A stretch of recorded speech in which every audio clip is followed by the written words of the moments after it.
Sama-sama tayong magiging karakli.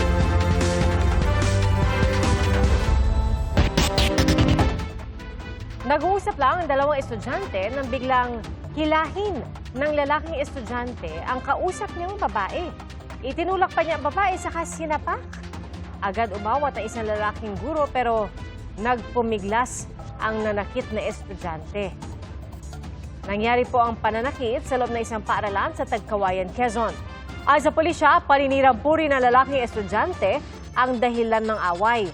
Ayon naman sa pamunuan ng paaralan, papatawan ng karampatang disciplinary action ang lalaking estudyante. At sasailalim din daw sa counseling ang dalawa. 20 bahay ang natupok sa sunog sa Santa Mesa, Maynila, na katabi lang ng bahagi ng Skyway. Nagkasunog din sa Navotas kung saan may isang namatay. Saksi, si Mariz Umali. Sa kuwang ito, kita kung gaano kalaki ang sunog sa tabi ng Skyway sa Bacood, Santa Mesa, Maynila. Third alarm, Bacood, Santa Mesa, Manila. Napasaba ang mga bombero sa naglalagablab na apoy. Ginapang ng ilang bombero ang bubong sa katabing gusali para mas masapol ng tubig ng sunog. Sa Skyway, kita rin ang makapal na usok mula sa mga nasusunog na bahay. Ayon sa BFP Manila, umabot sa ikatlong alarma ang sunog na tumupok sa nasa 20 bahay. Residential area daw ang naapektuhan. Nagsimula ang sunog pasado alas 4 ng hapon at naapula alas 6:30 ng gabi. Pero binabantayan ng mga natirang baga para maiwasan ang muling pagliyab. Pwede na bang bumalik yung mga tao? Yung po sana clear na po namin pwede na. Pero yung sa kasalukuyan po tinatrabaho namin, hindi pa. Wala pang impormasyon ukol sa sanhi ng sunog at kabuuang bilang ng apektadong pamilya. Bago yan, isang patay sa sunog sa barangay San Rafael Village, Navotas. Pasado tanghali kanina, sumiklab ang apoy sa imbakan ng mga dekorasyon at muebles. Gawa sa light materials ang laman ng storage facility, kaya mabilis kumalat ang apoy. During overhauling, meron po tayong nakita na isang casualty po. Ito ay taga Cavite po yata, male po and 20 years old. Dalawa ang sugatan. Ayon sa BFP, umabot sa ikalawang alarma ang sunog na posibleng nagmula sa welding.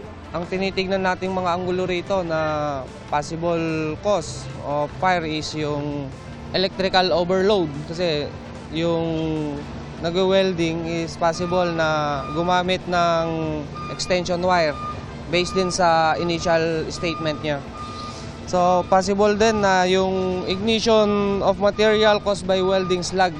Inabot ng 4 na oras bago maapula ang sunog. Aabot sa 5.2 million pesos ang halaga ng napinsalang ari-arian. Para sa GMA Integrated News, ako si Mariz Umali ang inyong saksi. Tiniyak po ng Bureau of Jail Management and Penology na walang magiging special treatment para kay dating Senator Bong Revilla habang nakakulong siya sa New Quezon City Jail male dormitory sa Payatas. At ang Malacanang tiniyak na walang sasantuhin sa mga investigasyon kahit pa naging kaalyado ni Pangulong Bongbong Marcos nitong nakaraang eleksyon si Revilla. Saksi si June Veneracion. Si DILG Secretary John Vic Rimulya mismo ang naghatid kay dating Senador Bong Revilla sa Sandigan Bayan bandang alas 10 kaninang umaga. Ito ay para iharap si Revilla sa korte o yung tinatawag na return of warrant. Nakaharap ang dating senador sa mga kasong graft at malversation through falsification of public documents dahil sa umano'y 92.8 million peso ghost flood control project sa Pandig, Bulacan. Kasama niyang dumating ang asawang si Cavite 2nd District Representative Lani Mercado, kanilang mga anak at kapatid ni Bong Revilla na si Bacoor City Mayor Strike Revilla. Isa sa mga kasamang abogado ni Revilla si Attorney Ramon Esguerra na naging abogado niya dati sa kasong plunder. Kumusta? Pasok. Okay. Kumusta ang demeanor? Siyempre, walang masaya sa panahon na ganito, di ba? Pero ang huling sabi niya, bago bumaba ng kotse, ako nagdididit, sabi niya, lalaban ako. Nagbayad ng 90,000 pesos na piyansa si Revilla para sa kasong graft. Pero dahil non-bailable ang kasong malversation, ay makukulong pa rin siya. Hiniling ni Revilla sa Sandigan Bayan 3rd Division na manatili siya sa kustudiya ng PNP para raw sa kanyang seguridad. Diringgin ang mosyong ito sa Biyernes, kasabay ng pagbasa ng sakdal sa kanya at sa mga kapwa-akusado. Iniutos muna ng korte na ikulong si Revilla sa New Quezon City Jail Male Dormitory sa Payatas. Kaya mula Sandigan Bayan, Ibinyahe agad si Revilla sa kanyang kulungan. Sa loob ng City Jail, kinunan si Revilla ng mugshot at idinaan sa booking procedures. Binigyan din siya ng dilaw ng uniforme ng mga PDL o Persons Deprived of Liberty. 47 square meters ang laki ng magiging kulungan ni Revilla. May 5 itong bunk beds na kasya hanggang 10 PDLs. May sarili ring palikuran at hiwalay na shower pero hanggang dibdib lang ang dingding para sa seguridad. Pagtitiyak ng Bureau of Jail Management and Penology o BJMP, walang special treatment na ibibigay sa dating senador. Commitment ng BJMP yan na walang VIP treatment na mangyayari kahit kanino man hong PDL yan. Talaga hong nasa policy namin na bawal ho talaga yan. Kung may mapapatunayan na gagawa niyan, kakasuhan ho natin at mananagot. Gaya ng ibang PDL, 100 piso lang kada araw ang allowance si Revilla sa pagkain. Ang hapunan na inihanda sa kanila ngayon, ginisang pechay. Bawal din ang sariling cellphone, laptop o naman gadget sa loob. Kung may online hearing, may papahiram daw na gadget ang BJMP. Susundin din daw ni Revilla ang oras ng dalaw tuwing Martes hanggang Linggo. Pero bago raw ihalo si Revilla sa mga nakakulong dito, inisasailalim muna siya sa medical quarantine na pwedeng umabot ng 7 araw. After our assessment, titingnan po natin. But definitely hindi pwede mag-isa sa isang selda. May mga kasama ho siya. Bukod kay Revilla, sa Quezon City Jail din iniutos sa Sandigan Bayan na ikulong ang 4 iba pa niyang kapwa-akusado na sina dating DPWH Bulacan Engineers Bryce Hernandez, JP Mendoza at RJ Dumasig. Gayun din ang accountant na si Juanito Mendoza. Sa 7 ipinapaaresto ng Sandigan Bayan, si dating DPWH Bulacan 1st District Engineering Office, Engineer Emerita Huwat na lang ang hinahanap. Sa Benguet na aresto si DPWH Bulacan 1st DEO Cashier, Cristina Pineda. Pangalawang pagkakataon na ito na makulong ni Revilla dahil sa pagkakasangkot sa katiwalian. Noong 2014, sa PNP Custodial Center sa Camp Crame ikinulong si Revilla nang badawit sa pork barrel scam. Hanggang sa makalaya noong 2018, matapos i-acquit ng Sandigan Bayan sa plunder at magbayad ng 480,000 na bail bond para sa pending graft cases niya noon. Taong 2021 ay na-acquit din si Revilla sa 16 counts ng graft. Sa isang FB Live kagabi, nanindigan si Revilla na wala siyang kasalanan. Nakakalungkot po, parang wala yata ng due process.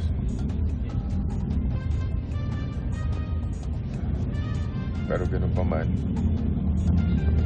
haharapin ko to na walang takot. At alam kong hindi ako papabayaan ng Diyos dahil wala po akong kasalanan dito. Ilang minuto lang matapos niyan ay sumuko siya sa PNP CIDG. Sumailalim si Revilla sa booking procedures. Kinunan siya ng mugshot at fingerprint. Pero hindi tulad ng mga ordinaryo akusado, walang inilabas na litrato ang PNP. Okay naman daw ang dating senador base sa kanyang medical check-up. He was found to be in good physical shape and capable of undergoing trial. He is 59 and he is as healthy as a 59-year-old could be. Even healthier. Sa PNP CIDG nagpalipas ng gabi si Revilla. Isinuko rin ni Revilla ang 21 baril. May kasaysayan ng alyansa ang pamilya Rimulya at Revilla sa Cavite. Katunayan, may panahong katiket ni John Vic Rimulya, ang anak ni Revilla na si Jolo, sa gubernatorial at vice-gubernatorial elections ng probinsya. We've been lifelong friends ever since the 1980s. Matagal na kami magkaibigan. But duty calls, there are no exceptions to the rule. Ang pag sinabi ng Sandigan to arrest him, I advise him to, ang best ko na magawa is advise him to surrender peacefully. Bagaman kaibigan niya si Revilla, pagdidiin ni Rimulya, I assure you, walang magiging special treatment. naging bahagi naman ng Senate slate ni Pangulong Bongbong Marcos noong eleksyon 2025 si Revilla. Paggiit ng Malacanang, walang sasantuhin ng mga investigasyon kahit na mga kaalyado nito. At siyempre nagulat po siya dahil kaalyado niya po. Pero sabi nga niya po, makailang ulit sabihin niya, kahit nga po kaalyado, kung kailangan imbestigahan, dapat imbestigahan. Walang sinasanto. Kaalyado, kamag-anak, kaibigan, kung kinakailangan maimbestigahan, imbestigahan. Yan po ang utos ng Pangulo. Nanindigan din ng Malacanang sa pagsunod sa due process. Para sa GMA Integrated News, ako si June Veneracion, ang inyong saksi. Umalma ang Office of the Ombudsman at si DPWH Secretary Vince Dizon sa sinabi ni Curly Discaya sa pagdinig ng Senado kahapon. Ang sabi kasi ni Discaya, tila sila ang ninanakawan sa restitution o yun pong pagbabalik ng pera sa gobyerno. Saksi si Joseph Moro. Nagpanting ang tenga ni DPWH Secretary Vince Dizon sa sinabi ni Curly Discaya sa pagdinig ng Senate Blue Ribbon Committee kahapon. Tinanong noon si Discaya tungkol sa restitution o pagbabalik ng pera sa gobyerno ng ilang dawit sa kontrobersiya sa flood control projects. Kung magkano po ang i-restitute po muna namin. Ano sabi nila? Magkano daw? Ako po, hindi ko po masabi kung magkano po. Kasi para sa akin po, parang kami po ang nanakawan. Parang ibig sabihin, parang modern day na pagnanakaw. Ibig sabihin, yung nakaw ba? Siya pa ang magbibigay ng pera dun sa ninakawan niya. Parang ganun po. Medyo makapal din naman talaga ang mukha nitong si Curly Discaya. Kitang-kita namin lahat ang ebidensya laban sa kanila. Tapos ang lakas pa ng loob na magsabi, sila pa ang ninakawan. Ang ombudsman tinawag ding malaking kalokohan ang pahayag ni Discaya. Taong bayan daw ang unang ninakawan at ang pagsauli ng pera ng gobyerno ay hindi pangingikil kundi pananagutan. Hininga namin ng pahayag ang kampo ni Discaya pero no comment na anila sila. Ang Anti-Money Laundering Council o AMLC nakakuha na ng 15 na mga freeze orders sa mga ari-arian ng mga umunoy sangkot sa anomalya at ang halaga ng mga frozen assets sa abot na sa halos 23 billion pesos. Sakop nito ang mahigit 700 individual at mahigit 500 entity gaya ng construction companies. Kapag naka-freeze ang assets, hindi ito pwedeng galawin ng mga may-ari nito. Higit 14 billion pesos nito ang laman ng lampas 6,000 bank account. Halos 5 bilyong pisong air assets, lampas 2 bilyong pisong halaga ng real estate, properties, pati na iba pang investments, sasakyan, insurance at mga e-wallet account. Ayon sa AMLC, pagkatapos ng 6 na buwan, maaari na itong maghain ng kaso para sa forfeiture para tuluyan na itong mabawi ng gobyerno. Kabilang sa mga saklaw ng freeze order ang mga ari-arian ni dating DPWH Bulacan 1st District Engineer Henry Alcantara na nauna nagbalik ng 181 million pesos sa gobyerno at ngayon state witness na. Ayon kay Senate President Tito Soto, hinihintay nilang kunin ng DOJ si Alcantara mula sa kustodiya ng Senado. Inihahanda naman ng DOJ ang formal request pero kailangan munang plansyahin ang pagtiyak sa seguridad ni Alcantara. Medyo ingat tayo kasi remember, di ba, they are critical witnesses and they hold pieces, very important pieces of evidence for us to prove our case, no? Nagsagawa naman ngayon ang preliminary investigation ng DOJ kaugnay sa reklamong malversation laban kay Senador Joel Villanueva at mahigit 30 na iba pa. Ayon sa DOJ, konektado ito sa Ghost Project sa 1st District ng Bulacan na kinasasangkutan din ng top-notch catalyst builders. Pero ayon sa DOJ, hindi nakapaghain ngayong araw ng kanyang counter-affidavit si Villanueva na dati nang itinangging na kinabang siya sa mga proyekto. Yun yung nag-ask na siya for extension? Yes po. Hindi na po siya lumitaw today. The extension was granted until 26. Sa Sandigan Bayan, tumestigo naman si Secretary Dizon sa bail hearing ng mga taga-DPWH Mimaropa kaugnay sa 289 million peso flood control project sa Nawan Oriental, Mindoro. Kapwa-akusado nila sa kaso ang mga kasalukuyang pinaghahanap na sina dating Congressman Saldico at mga opisyal ng SunWest. Sa cross-examination, ipinunto ng mga abogado ng mga akusado na ongoing pa ang proyekto at hindi pa tinatanggap ng DPWH kaya't responsibilidad pa ng kontraktor. Sabi ni Dizon, dahil sobrang substandard ang pagkakagawa, imposible nang maayos ang proyekto nang hindi ginigiwa at pinapatayuan ng bago. Dagdag ni Dizon na sa Program of Works, 12 metro dapat ang steel sheet pile na magpapatibay sa konstruksyon ng dike pero 3 metro lamang ang ginamit. Pagpunto ng depensa, isang lugar lamang ang ininspeksyon kung saan nakita ang 3 metrong sheet pile. Pero sabi ni Dizon, ininspeksyon din ng ibang bahagi ng higit 400 metro na road dike. Malakas ang ebidensya, klarong-klaro. Kitang-kita naman natin na talagang substandard yung mga ginagay na mga sheet pile. Para sa GMA Integrated News, ako si Joseph Morong, ang inyong saksi.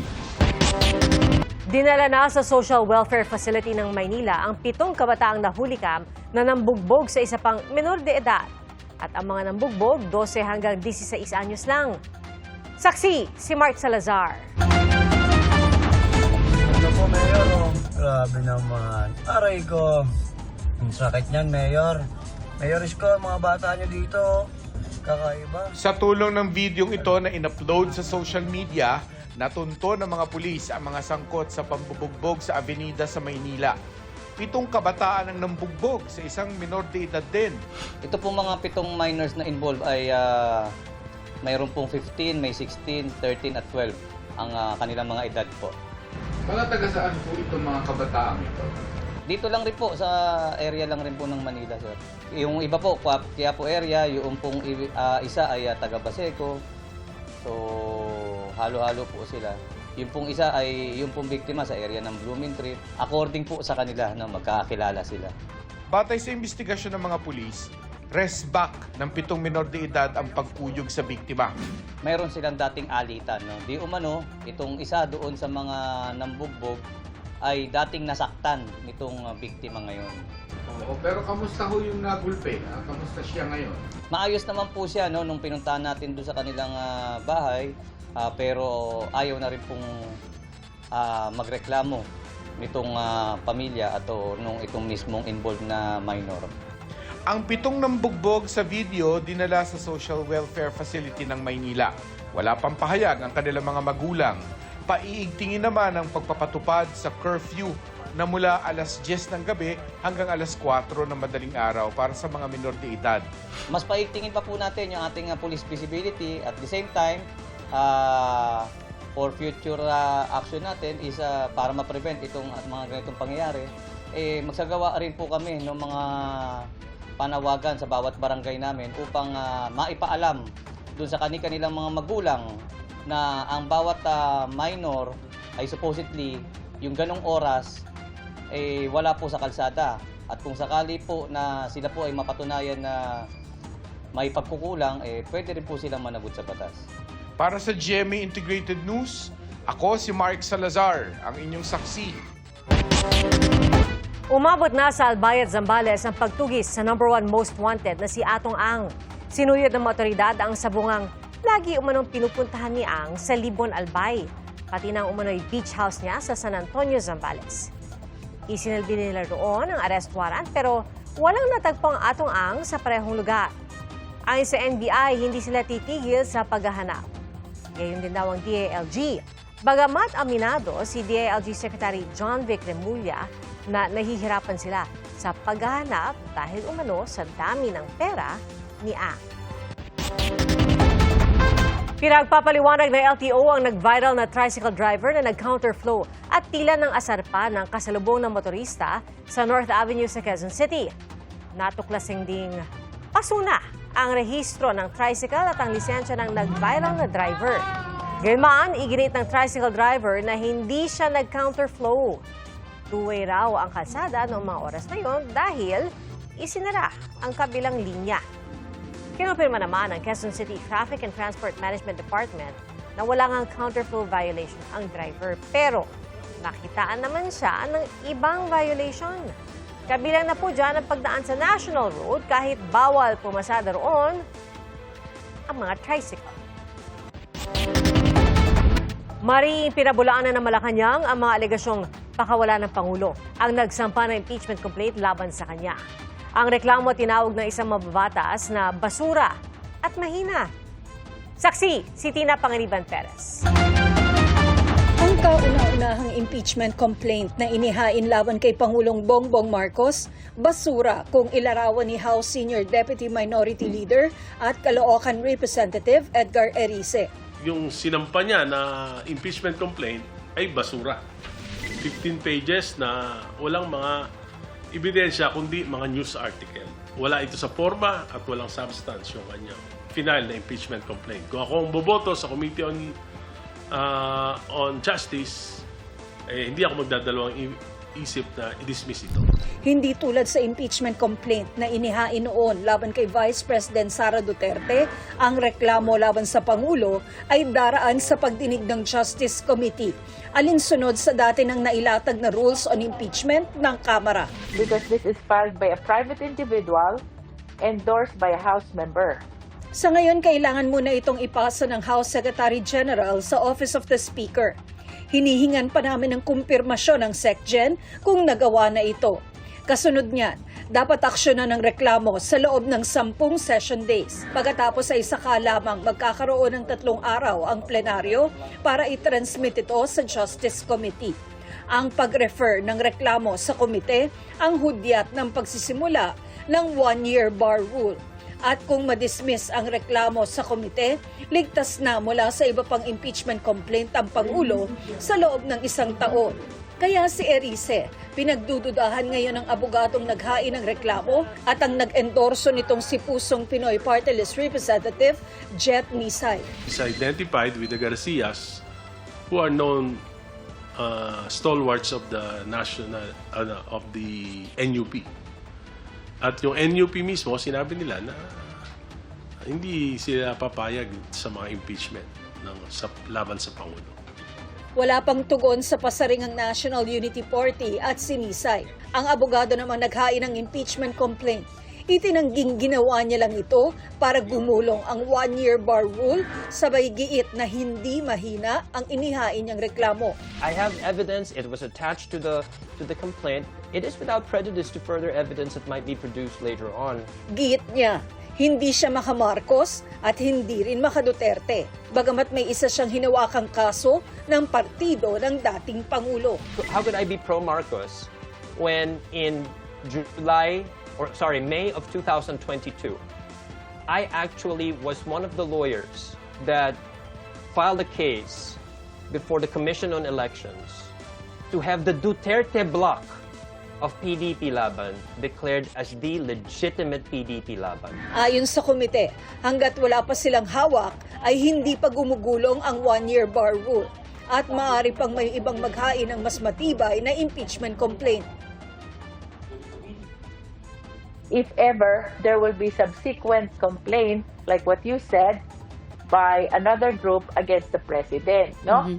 Kung mag-aabot ito right before the referral to the Justice Committee, yes, perhaps it can be consolidated. Nagbigay komento rin ang kapatid ng Pangulo na si Senator Amy Marcos. Isa na naman drama series na mukhang tatagal ng 1 taon. Bumenta na yun sa takilya. Ang palasyo, hindi na raw gusto magkomento. Saan nila yung mga kwentong walang basehan at puro pahiwati. Sa ngayon, wala pa raw nakukuhang kopya ang Pangulo ng isinampang impeachment complaint. Wala ring ginagawang anumang paghahanda ngayon ang kanyang legal team. Hindi naman po siya nababahala dahil alam po niya na wala siyang ginawa na impeachable offense na maaaring masabi na siya ay dapat managot. Kaugnay naman sa lumutang na spekulasyong pakawala ng Pangulo, ang abogadong naghain ng reklamo dahil dati na ito naghain ng disbarment case laban sa isang personalidad na kritikal kay First Lady Liza Araneta Marcos. Kung nagsampa man siya ng disbarment case, ito ay on his own volition. So hindi po niya nire-represent ang unang ginang. So that's fake news. Kahit sino pa po ang nag-file niyan, hindi maganda sa imahe ng Pangulo na siya ay masampahan ng impeachment complaint. Hindi rin po ito maganda sa pananaw ng mga ekonomista sa ating ekonomiya. Marinding pinabulaanan ng palasyo ang isa sa mga ginamit na basehan sa impeachment complaint. Nanilikha umano ang ICI para protektahan ang mga tiwaling kaalyado. Inihalimbawa pa nga ang kalyansa ng Pangulo noong nakaraang eleksyon. Sabi niya malungkot siya dahil nakasama niya ito sa alyansa at kaibigan niya, si Senator Bong Revilla. Pero ganun pa man, proseso pa rin naman na Kung sakali, ang anak ng Pangulo na si House Majority Leader Sandro Marcos ang kukumpa sa pag-usad ng reklamo sa Kamara. Kung ano po ang mandato ni Congressman Sandro, ipatupad niya po yun. Wala dapat siyang kinikilingan. Kahit ama niya po ang masasabing malalagay dito sa impeachment complaint. Para sa GMA Integrated News, ako si Tina Panganiban Perez, ang inyong saksi. Inaasahan daw ni Vice President Sara Duterte na magiging fundraising ang pagpirma ng Kamara sakaling muling maghain ng impeachment complaint laban sa kanya. As expected as well, magiging katulad lang din yan nung nakaraan na ginagawang fundraising, no? ng mga members of the House of Representatives yung pagpirma nila sa impeachment. It's all about the money. Saan? Sinisikap pa ng GMA Integrated News na makuha ang reaksyon ng liderato ng Kamara sa naging pahayag ng Vice Presidente. Mahigit 2 linggo mula ngayon, matatapos na ang 1-year ban sa kanyang impeachment. Noong nakaraang taon, sinabi ng Korte Suprema na labag sa salihing batas ang impeachment complaint laban sa Vice Presidente, kaya hindi ito natuloy at in-archive na lang ng Senado. Dismayado raw ang ilang senador sa minorya sa investigasyon ng Blue Ribbon Committee kaugnay sa mga proyekto kontra baha. Kaya naglabas po sila ng sariling report. Saksi, si Mav Gonzalez. Ito ang pinansagang minority report ng Senate Minority Bloc ukol sa flood control scandal. Malinaw na nakaturo raw kay dating House Speaker Martin Romualdez ang pananagutan base sa ilang nagsalita sa mga hearing ng Blue Ribbon Committee. Yung arrows kasi, base sa nagtuturo sa kanya at mababasa niyo sa kanilang mga testimonies, individual. Talagang, for example, Gutesa, tinuro si Saldico and Martin Romualdez. Si Diskaya, nabanggit din ang pangalan ni Martin Romualdez. At yung mga iba, si Alcantara, si Bryce Hernandez, pinagtuturo kung sino-sino at papunta lahat sa direksyon ni Martin Romualdez. Sinusubukan pa ng GMA Integrated News na makuha ang panig ni Romualdez. Base sa 576-page report, ang iba pang nadiin sa mga pagdinig, kabilang sina dating Congressman Zaldico, dating Senador Bong Revilla, Senador Joel Villanueva, dating DPWH Secretary Manny Bonoan, at 17 kongresista ay maaari nilang kasuhan kung mapatunayang nagkasala sila. Wala raw sapat na ebidensya para kasuhan sina Senador Chis Escudero, Jinggoy Estrada, at dating Senador at ngayon Makati City Mayor Nancy Binay. Sinusubukan pa namin kunin ang panig ng lahat ng nabanggit. At nang tanungin kung sino ang pinakamataas na opisyal na panukala nilang kasuhan, Merong question mark nga sa, makikita nyo rito yung... pirmado ng 6 sa 9 na minority senators ang report na isinumite sa Office of the Senate President noong December 10 dahil dismayado nila sila sa investigasyon ng Senate Blue Ribbon Committee noon. Dismayado raw sina Marcos na hindi dumalo sa pagdinig kahapon at si Marcoleta sa naging takbo ng pagdinig. Hindi raw na-maximize ang paghaharap ni na dating DPWH Yusek Roberto Bernardo na siyang nagturo kina dating DPWH Secretary Manny Bonoan at dating DepEd Yusek Trijiv Olivar. Hindi raw masyado nabigyang pansin ang Cabral Files. Pare-pareho lang. Sila na rin ang sumasagot para sa dalawang kasambahay. Wala rin na bunyag. Ayaw ko sanang magsalita ng makakasakit o makaka-offend sa aking mga kasamahan. Pero yun naman ang nakikita ng mga Pilipino. Nakikita naman natin na parang wala namang pagtutuunan nito. Imbes na yung mga may kasalanan ay ang matakot. Ang mga nag-iingay pa ang sinisindak. Parang baliktad na eh. Sinabi ng DPWH, this is a public document. So sabi ko, how do you validate that? How do you authenticate that? Alam niyo sinabi niya? Tinuro ang ombudsman. Turuan na eh. Hindi naman mandate ng ombudsman silang kinakailangan daw ma-forensic. The law does not require a forensic. Ikumpara mo lang. It can be considered, it will be equivalent to the best evidence. Sabi ni Senate President Tito Soto, pinadala nila sa Blue Ribbon Committee ang report dahil hindi naman talaga ito dapat sa opisina niya pinadala. It has been submitted to my office, then it's unofficial. Kasi dapat magsasubmit ang minority report, sa pagkatapos ng committee report, isasubmit yun doon sa Bills and Index, hindi sa akin. Ano ba, tatagal na nilang veterano, di ba? Ang tatagal na nilang legislator, Bakit sa Senate President's Office ipapadala? Pang-media, ano silbi nun even a majority report, kahit anong Blue Ribbon Committee report yan, unless tinake up sa plenary, ay wala yan. It's simply a piece of paper. Sagot naman ni Soto sa pagkadismaya ng ilang minority senators sa pagdinig kahapon. Kanya-kanyang opinion You are entitled to your own opinion. Opinion ng iba, okay lang sapagkat nabuksan. Okay, di ba? Ngayon, merong mga mga nabitawan na pwedeng i-follow up in the next hearing. Kulang na oras Umattend sila sa susunod para yung mga kulang, mapunoan nila. Hinihingan pa namin ng tugon si Committee Chairman Senador Ping Lacson. Para sa GMA Integrated News, ako si Mav Gonzalez, ang inyong saksi. Nilamon ng nagbabagang apoy ang ilang kagubatan sa Chile. Kasalukuyang inaapula ng mga bombero ang 39 na wildfire sa iba't ibang lugar. Itong weekend, nagsimula ang mga sunog na umabot na sa mga residential area at nakaapekto sa mahigit 30,000 ektarya ng lupain. Hindi bababa sa 19 ang nasawi. Daandang bahay ang nasira at pinangangambahang tumaas pa ang bilang ng mga ito. May bagong low-pressure area sa labas ng Philippine Area of Responsibility. Huli itong namataan 2,370 kilometers silangan ng southeastern Mindanao. Ayon sa Pag-asa, mababa ang tsansa nitong maging bagyo sa loob ng 24 oras. At patuloy naman ang paglayo ng bagyong Ada at wala na itong direktang epekto sa bansa. Maulap na panahon na may mahinang pag-ulan pa rin ang dala ng hanging amihan sa malaking bahagi ng Luzon. Kabilang na ang Metro Manila. At base sa datos ng Metro Weather, bukas ng umaga, asahan ng pag-ulan sa ilang bahagi ng Luzon, kabilang na ang Cordillera Administrative Region at Mindoro Island. Posibleng magpatuloy yan sa hapon, kaya mga kapuso maging alerto sa banta ng baha at landslide. May tsansa rin po ng kalat-kalat at mahinang ulan sa Visayas at Mindanao. Mababa naman ang tsansa ng ulan sa Metro Manila, pero hindi po inaalis ang tsansa ng mga localized thunderstorms.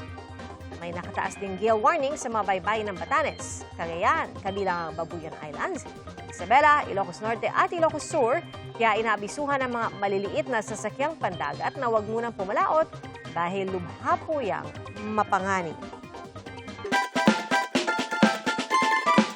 Bigating handa para sa bigating selebrasyon. Bida sa Bambanti Festival sa Cabagan, Isabela, ang pansit na kung tawagin ay Pansi Cabagan. Nakalagay po ang pansit sa lamesang hugis bilao na nasa 12 talampakan ng laki. Kumpleto rekados ng pansit na sinahugan ng baboy, isda, itlog, gulay at iba pa. Ay sa LGU, pagbibigay-pugay nila ito sa umuunlad na industriya ng pansit. At sa loob ng 15 minuto, simot ang pansit.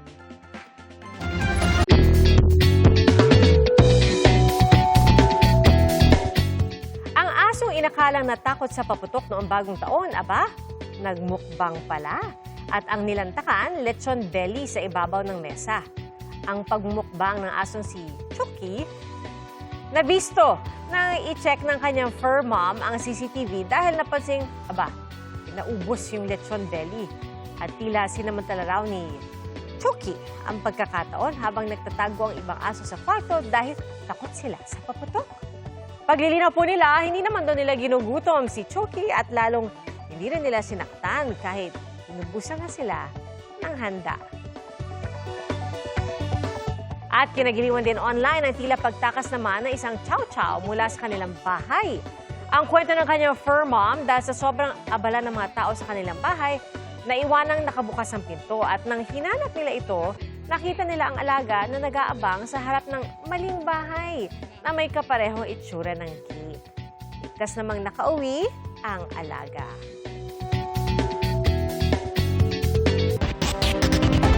Mga kapuso, salamat po sa inyong pagsaksi. Ako po si Pia Arcangel para sa mas malaking misyon at sa mas malawak na paglilingkod sa bayan.